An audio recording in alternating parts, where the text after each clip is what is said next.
नमस्कार, जोहार। स्वागत करते हैं आपके अपना यूट्यूब चैनल JSSC वाला पे। कैसे दोस्तों, आशा करते हैं आप लोग बहुत ही अच्छे होंगे। JSSC सीजल का जो अगला डेट 7 मई को मिला है और आप लोग ने अजीत सर जो इधर से वकील लड़के लोग की तरफ से वकील लड़ रहे थे उनका इंटरव्यू सुने होंगे आप लोग। उसमें एक चीज़ का उसमें चर्चा किया गया है, उसका हम लोग जिक्र करेंगे। उसे क्लियर कट आप श्योर मानिए आप लोग कि जो 7 मई को जो अगला सुनवाई होने वाला है उसमें JSSC सीजीएल का कैंसिल होने का पूरी संभावना है। जी हाँ दोस्तों, ऐसा क्यों बोल रहे हैं आपको खुद ही पता चल जाएगा अभी, ठीक है।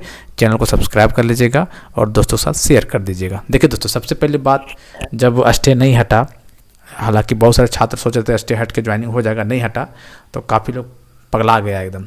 कई घरों में लड़ाइयाँ तक हो गया है क्योंकि पैसा फंसा हुआ है। तो ठीक है, बात गलत का नतीजा गलत ही होता है, कोई बात नहीं। JSSC सीजीएल पेपर लीक का जो दोस्तों एफिडेविट करके जो ब्रह्मास्त्र कोर्ट को सौंपा गया, जैसा कि अजीत सर बता रहे हैं, कहने मतलब ब्रह्मास्त्र कोर्ट के बारे देखिए, ब्रह्मास्त्र देखिए स्पेलिंग या गलत है तो ये मत सोचिएगा कि हमको ब्रह्मास्त्र निकल नहीं आता है, ठीक है। ठीक है, तो ब्रह्मास्त्र का स्पेलिंग गलत है क्योंकि ये जो ट्रांसलेट करते हैं उसमें से क्लियर नहीं आ पाता, तो इसे आप लोग समझ सकते हैं फीलिंग। हालांकि कई लोग तेज बनेगा कि इसको ब्रह्मास्त्र का स्पेलिंग नहीं आता है, ठीक है, तो बनने दीजिए, कोई दिक्कत नहीं है। तो ऐसे लोगों को क्या है कुछ बोलना है, खैर इसमें चर्चा नहीं करना है, ठीक है। तो 7 मई को जो है JSSC सीजीएल का पेपर कैंसिल होने का पूरे चांसेस है, क्योंकि दोस्तों जो एक अधिकारी के बयान आप लोग सुने होंगे कि एग्जाम से 24 घंटा पहले उसके पास पेपर आ गया था, एक अधिकारी दूसरे अधिकारी तक क्वेश्चन पेपर भेज दिया था।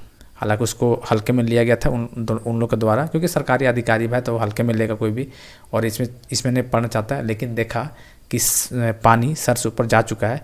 इन्होंने ईमानदारी दिखाते हुए देखिए, बहुत ही क्या बोले, जितना तारीफ़ किया जाना चाहिए इन लोग का बहुत ही कम ही है, क्योंकि दोस्तों इसको क्या मतलब पड़ा था। लेकिन फिर भी आप लोग के लिए ये प्रूफ देने के लिए तैयार था। एक अधिकारी दूसरे अधिकारी को दिया था, इसमें अजीत सर बोले हैं कि ये बहुत ही स्ट्रॉन्ग पॉइंट है ये, ठीक है। उसमें नकार नहीं सकता है कि पेपर लीक नहीं हुआ था। चलिए, फोटो ट्रेन में खींचा गया था, जो भी है, DGP सर के बयान से उनके FSL रिपोर्ट में ये प्रूव हो चुका है कि पेपर लीक था, क्वेश्चन जो पढ़ाया गया था वही क्वेश्चन था, और ठीक है, इसमें कोई टेम्परिंग नहीं किया गया था, वो प्रूव हो चुका है। ये बात मान लीजिए आप लोग, ठीक है। वो इसी वजह से रिपोर्ट सबमिट नहीं कर रहा है, और उसको मीडियाबाजी में जो बयानबाजी आता है आप देखिएगा, अच्छे तरीके से क्लियर कर पता चल जाएगा, ठीक है। तो खैर चलिए, कोई बात नहीं, वो तो बात अलग ही है। लेकिन जो एफिडेविट करके जो ब्रह्मास्त्र सौंपा गया कोर्ट को, ये आपके लिए बहुत ही इंपॉर्टेंट है। और JSSC सीजीएल 7 मई को कैंसिल होने का चांसेस बहुत है, और ज़्यादा ही यदि हेरा फेरी इधर किया रिपोर्ट को सरकार की तरफ से, तो सीधा चला जाएगा ये CBI को लेके। इसलिए CBI बहुत ही ज़रूरी है, क्योंकि यार पिटिशनर भी बनाए, लगभग 12-13 लोग पिटिशनर बने हुए हैं CBI के लोग, और उल्टा पल्टा रिपोर्ट देता है। और हमारे वकील अभी 1-2 शायद और वकील खड़ा करेंगे, शायद सुप्रीम कोर्ट का वकील भी लाया जाएगा, जैसा कि जितना पैसा जमा हो पाएगा, क्योंकि पैसा दीजिएगा तभी हो पाएगा। और ये JSSC सीजीएल का बात नहीं है, जितने भी एग्जाम है वो सभी का बात है, ठीक है। यदि इसमें सुधार होता है तो आने वाले जितने भी एग्जाम है सबका भविष्य सुधारने वाला है, ठीक है। तो ये बात हो सकता है, तो ये बहुत बड़ा स्ट्रॉन्ग पॉइंट है। ये बात सुनने के बाद आपको शायद खुशी भी लगा होगा, ठीक है, कि 7 मई को JSSC सीजीएल एग्जाम कैंसिल होने का चांसेस बहुत है। और जो सपना रखे हैं ज्वाइनिंग का, वो सपना फिलहाल के लिए भूल जाइए, ठीक है। 1-2% अधिक किस्मत में होगा तो अलग बात है, लेकिन 99% चांसेस है कि एकदम कैंसिल हो जाएगा, और इसका ज्वाइनिंग 2027 में होने वाला है, ये बात मान लीजिए। अभी फिलहाल नहीं होगा, 26 तक एग्जाम होगा, 27 तक ज्वाइन करवाएगा, और 29 में चुनाव है। समझ सकते हैं इस बात को, ये लंबा खींचने वाला है। इसलिए और भी जो एग्ज़ाम का तैयारी कर रहे हैं जरूर कीजिए, इसके भरोसा मत बैठिए। और झारखंड के भरोसा बैठिएगा तो झारखंड में कोई आपको सुनने वाला नहीं है, कोई नहीं सुनने बता रहे हैं, सब अपना में लगे हुए हैं, ठीक है। अपना जेब भरने में, अपना पॉकेट भरने में लगा हुआ है, आपको कोई नहीं देखने वाला स्टूडेंट है कि क्या है नहीं है सो। जबकि ऐसा नहीं होना चाहिए। झारखंड को बेड़ा गर्क कर दिया इस सरकार ने, यहाँ के लोगों ने, यहाँ के नेता मंत्री अधिकारी सब मिलजुल के यहाँ खोखला कर दिया झारखंड को। यदि इतना जब उस समय बोला गया था, सितंबर में ही आंदोलन हुआ था, उसी समय एक्सेप्ट कर लिया जाता और उसी समय जांच कर दिया जाता, तो नवंबर, दिसंबर, जनवरी, फरवरी, मार्च 5 महीना बर्बाद तो नहीं होता कम से कम। लेकिन सरकार का मंशा ही यही है कि किसी तरह करके टाला जाए, ताकि ज्वाइनिंग नहीं कराया जाए और महीना सैलरी जो मंथली होगा वो देना ना पड़े, ठीक है। चलिए खैर, कोई बात नहीं, जो भी हो, लेकिन ज्वाइनिंग अच्छे लोग का हो, जो ईमानदार लोग हो वही लोग को ज्वाइनिंग हो, क्योंकि बहुत अच्छा पोस्ट है। और ऐसे लोग में यदि करप्टेड लोग पहुंचेगा वहाँ पे तो करप्शन करेगा ही करेगा, नो डाउट। इसलिए ऊपर वाला भी ठान लिया है कि इस एग्जाम में जिनका भी सिलेक्शन करवाएंगे वो जेन्युइन तरीके से होगा, जो अच्छे तरीके से पढ़ेगा और जो अच्छे तरीके से पास करेगा उसी को इसमें ज्वाइनिंग कराया जाएगा। ऐसा होगा तो यकीन मानिए बहुत ही अच्छा होगा झारखंड के लिए, बहुत ही बेटर डिसीजन होगा, समझे ना। चलिए, तो ये सब है दोस्तों, बाकी चिंता नहीं करना आपको, पॉजिटिव रहिए और कोई तरह की दिक्कत नहीं है, समझे ना।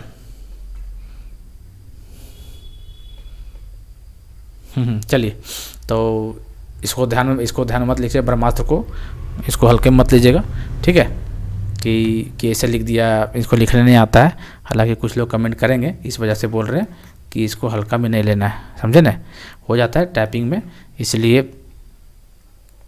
बहुत बड़ा चीज़ नहीं है ब्रह्मास्त्र लिखना। लेकिन फिर भी चलिए कोई बात नहीं, लोग बोलने के लिए बोलेंगे ही, क्योंकि कुछ तो नेगेटिव के लिए चाहिए ना कुछ उन लोगों को चीज़, तो कर देता है, ठीक है। तो बहुत अच्छी खबर है ये कि एफिडेविट जो है ब्रह्मास्त्र का, जो शुरू से बोलते आ रहे थे हम लोग कि एक ब्रह्मास्त्र बचा हुआ है, यही ब्रह्मास्त्र का बात हो रहा था। लेकिन नहीं, कोई चाहता था कि इनका नाम आ गया, लेकिन उन्होंने खुद ही कहीं बता दिया था कि 24 घंटा पहले पेपर आ गया था मेरे पास, और 4 बजे भोर कोई डीएसपी के पास भेज दिया गया था। तो चलो, अब मामला सामने आ ही गया है, तो भाई सबको पता चल ही गया, तो अब इस पर कौन मुकरेगा बताइए। क्या इसको टेम्परिंग कर सकता है क्या? कोई नहीं कर सकता है। और जो बयानबाजी बड़े बड़े अधिकारी दे रहे हैं, सबका बयानबाजी पलट जाएगा जब एक बार सीबीआई जांच होगा तो। और ऐसे अधिकारी को भाई सैल्यूट है, जो आपके हित में खड़ा है और आप लोग के लिए उसके पास प्रूफ आया और आप लोग के लिए ये आवाज़ उठा रहा है। उसको कोई बेनिफिट नहीं था, वो चाहता चुपचाप लगा सकता था, लेकिन नहीं, आप लोग के लिए वो खड़े हैं। तो वैसे लोग को सैल्यूट है, और भगवान का कृपा उनके ऊपर बरसे हमेशा के लिए, क्योंकि ऐसे ईमानदार व्यक्ति का ज़रूरत है झारखंड में, समझे ना। समझ सकते हैं आप, खुद सोचिए, उस जगह पर आप रहते हैं ना शायद, तो शायद वो तो छोड़ जाने दो, नहीं यार हटाओ ने, क्या फ़र्क पड़ रहा है हमको, पेपर लीक है तो होने दो। आप चाहते उस टाइम पे क्या करते, किसी को क्वेश्चन भेज देते आप शायद अपने रिलेटिव को कि जा पढ़ लो और पास कर लो, लेकिन उन्होंने ऐसा नहीं किया। तो इससे पता चलता है इंसानियत, ठीक है। चलिए खैर, जो भी है तो सरकार के खिलाफ ही है, लेकिन कोई बात नहीं, जो सच्चाई है वही सच्चाई है भाई। आपने इसे एक्सेप्ट नहीं कर रहा है पेपर लीक का, और वो थेटोलॉजी वाला काम है, एक्सेप्ट तो करना ही पड़ेगा, लेकिन जानबूझ के मतलब ईगो पे ले लिया है कि नहीं भैया एक्सेप्ट कैसे करेंगे हम, एक्सेप्ट कर लेंगे तो लोग क्या बोलेंगे।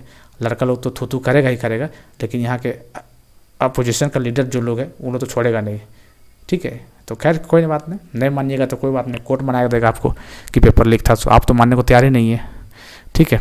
और जो कॉन्फिडेंस छात्र लोग हैं कि इसका ज्वाइनिंग होने वाला है, तो फिलहाल के लिए भूल जा, ठीक है। हालांकि मेरा बात आपको कड़वा लग रहा होगा, लेकिन सच्चाई यही है। अब जितने जल्दी आप मान जाइएगा उतना आपको फ़ायदा होने वाला है, तब तो दूसरे एग्जाम का तैयारी कर लीजिए, ठीक है दोस्तों। बाकी इसमें ज़्यादा खुश होने की ज़रूरत नहीं है, जब पेपर लीक है तो फिर कैसे खुश होइएगा, हैं। अब इंटरवेनर बने चाहे कुछ भी बने, उसे कोई फ़र्क नहीं पड़ने वाला है, जब मामला बहुत आगे निकल चुका है। आप सोच सकते हैं कि इंटरवेनर का कुछ औकात ही नहीं था उस टाइम पे, मतलब उन लोग को बात ही नहीं सुना गया, कहने का मतलब औकात का बात नहीं बोल सकते, उन लोग को बात ही नहीं सुना गया। सीधे बोला भाई रिपोर्ट पहले दो, रिपोर्ट देखेंगे, फिर जैसा जज को लगेगा उसके हिसाब से इंटरवेनर का बात सुना जाएगा। अभी कुछ नहीं, चुपचाप रहिए, आप लोग जाइए, तब तक 7 मई तक इंतज़ार कीजिए, ठीक है। तो ये सब चीज़ है दोस्तों, बाकी देखते रहिए, चैनल को सब्सक्राइब कर लीजिए। मेरा मकसद किसी का दिल दुखाना नहीं है, लेकिन जो सच्चाई वही बात करते हैं और करेंगे भी। क्या इसमें झूठ थोड़ी बोल रहे हैं यार, क्या गलती बोल रहे हैं आप। अब जज जो वकील जो है अजीत सर, वो खुद उन्होंने बता रखा है कि एफिडेविट ब्रह्मास्त्र सौंपने का बात किया गया है कोर्ट में, तो भाई इसमें हम क्या झूठ बोल रहे हैं क्या, वही चीज़ तो बोल रहे हैं, समझे ना। इसलिए 7 मई बहुत इंपॉर्टेंट होने वाला है, और अगर 7 मई को इन लोग रिपोर्ट देने की कोशिश नहीं किया तो ये तो बाबा मामला तो भाई सीबीआई तक जाएगा, देखिएगा ना। क्योंकि इसलिए चांसेस ज़्यादा है ना, क्योंकि रिट पिटिशनर पहले बन चुका है लगभग 1200 लगभग 1300 लगभग, ठीक है, पिटिशनर बन चुके हैं कि सीबीआई जांच हो।